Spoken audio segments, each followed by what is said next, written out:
Kind of weird to think that it's been a little over a year since the Energon Universe started with Void Rivals number 1 on June 14th, 2023. While that was a big moment that took the Transformers and G.I. Joe comics communities by storm, and has proven to be successful and quite popular amongst its readership, when it comes to the in-universe storytelling, it's been a bit of a slow burn, gradually introducing each key title into the shared universe and methodically working towards what is, so far, shaping up to be an intense and jam-packed second year. That deliberate, patient journey is especially apparent in Void Rivals. The somewhat low-key introductory chapters of the series focused on the isolation of the two main characters stranded on a planetoid, simply trying to survive and get back to their home. It's impressive how these humble beginnings have given way to something more intricate and involved over time. The story and the world of this comic has grown exponentially, creating quite a gulf between where we started in Void Rivals number 1 and where we find ourselves in issue number 10.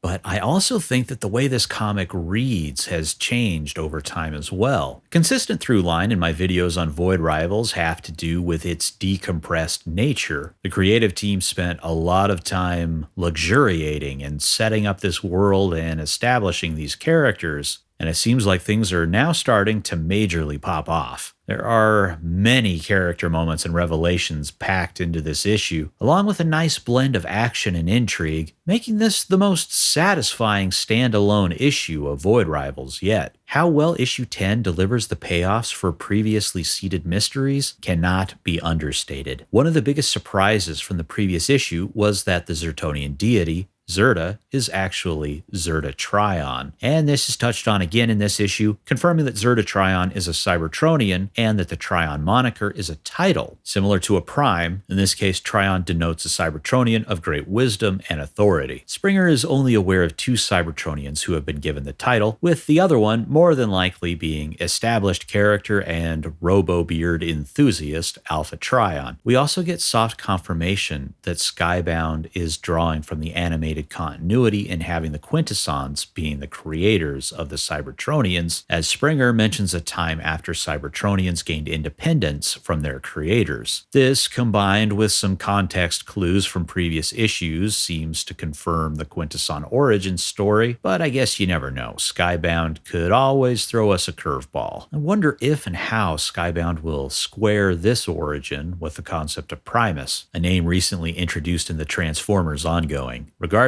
the mystery of Zerta, the Quintesson connection, the nature of the sacred ring, not to mention the ancient legend brought up by Hot Rod in the Energon Universe special, all of this nebulous stuff, it's all starting to come into focus in this issue, which is not to say that all questions are answered, far from it. In fact, the mystery of Goliant is still unresolved, and how Zalalak and Dolan fit into the prophecy still remains unclear. And there are plenty of new questions to chew on as well. Springer says that the sacred ring essentially functions as a planet-sized energon-generating engine, which raises the question, why? I've seen some of you speculate in the comments that the sacred ring is tied to Unicron somehow, and I have to admit a lot of the recent revelations are somewhat suspicious, but I'm still unsure. It prompts a lot of questions about Zerta Trion and her motives, though. She seems to have conveniently left out the true purpose of the sacred ring when delivering the vision to Derek in issue number 2, and is still speaking in riddles when she tells Celila that all the Agorians and Zertonians are in need of awakening, and that Celila has been given a key and must venture into the depths of the world to find Zerta. I don't know, is it just me? It just makes me a little suspicious. If it really is Zerta Trion speaking to Derek and Celila, I can't help but wonder if she's on the up and up here. And that could be quite the twist. If Zerta had a nefarious plot that she was enacting rather than a benevolent one. Whatever the case, I think it's safe to say that despite getting several substantial answers here, there's still plenty left to uncover. There are more than a few moments that stood out to me in this issue that I'll move through quickly where I can. Derek's father, Doolin, is turning into an interesting character, like when he shows a subtle smile at the thought of his son being alive, as well as when we see that he has enough awareness and humility to diffuse an argument with Zalalak. Both things are fascinating from a character perspective, but also kind of make me hate him even more because of how much of a dick he is to Derek. Then there's the revelation that Springer's been on the Sacred Ring for almost 100 years, which is quite the twist, though not as twisty as his truly insane ramp leading to his underground lab. Another thing, Proximus stealthily slipping away from the fight with Springer, missing an arm and a leg, feels very on brand for how much of a badass he is. Speaking of, Springer turning the tide in his battle with Proximus by transforming and just mowing him down filled me with a kind of pure, unadulterated joy that I can't fully express. The way the action is depicted with the stars blurring in the background, the lettering, and the colors, it's a moment that's just executed perfectly. And this kind of switching up combat by changing modes is something that really makes Transformers such a fantastic, fun idea and concept, really. And reading this, I feel like the creative team fully get that. I also got a kick out of how on the next page, when the focus shifts to Derek, you see Springer going back for a second hit in the background. Proximus is just flying through the air. It's good stuff. This combat sequence is capped off with another moment that feels very Transformers, with Proximus firing one of his explosive arrows, which launches Springer into the air, giving him the opportunity to transform midair and make use of the blaster hidden in his wrist compartment, just like it was depicted in the animated movie. But the big one, how about the twist with the forehead gems, huh? Oh man, we all knew there was something suspicious and weird about him, but I know I never would have guessed that those gem-looking things are actually Energon ports, which is a huge development in and of itself. I've always thought of Void Rivals as its own thing, a whole new world, story, and characters. A new thing that just happened to be set in a shared universe and had some Transformers cameos and references, like you'd expect in a shared universe. But these recent developments change everything.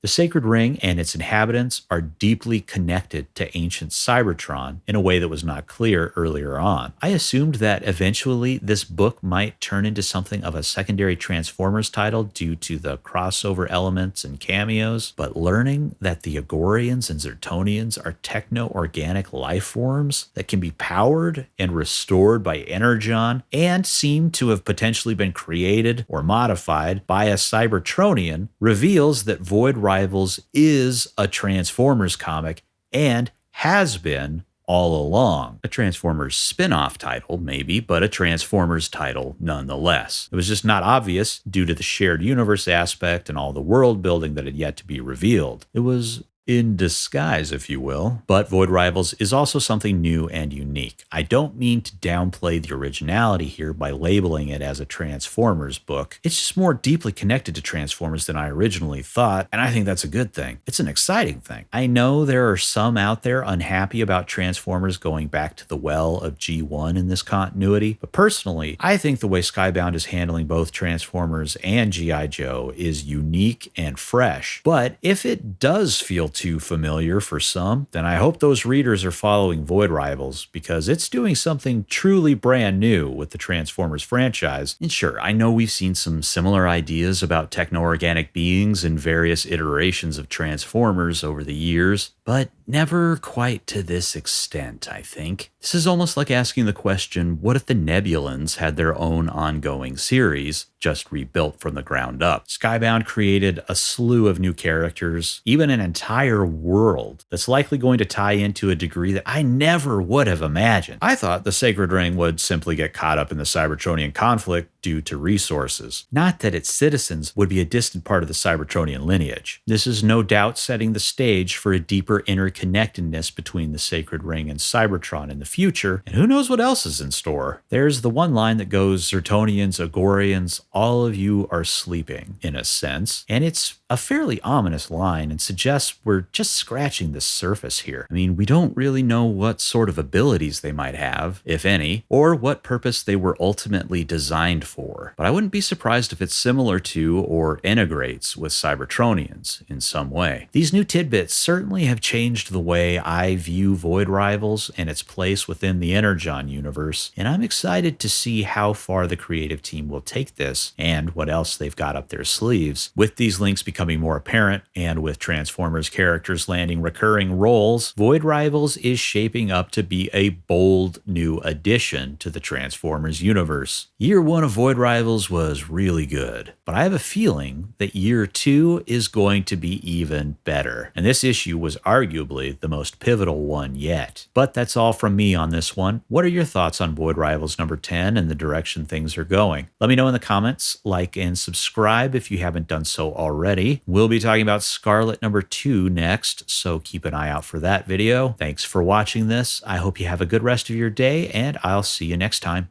Goodbye.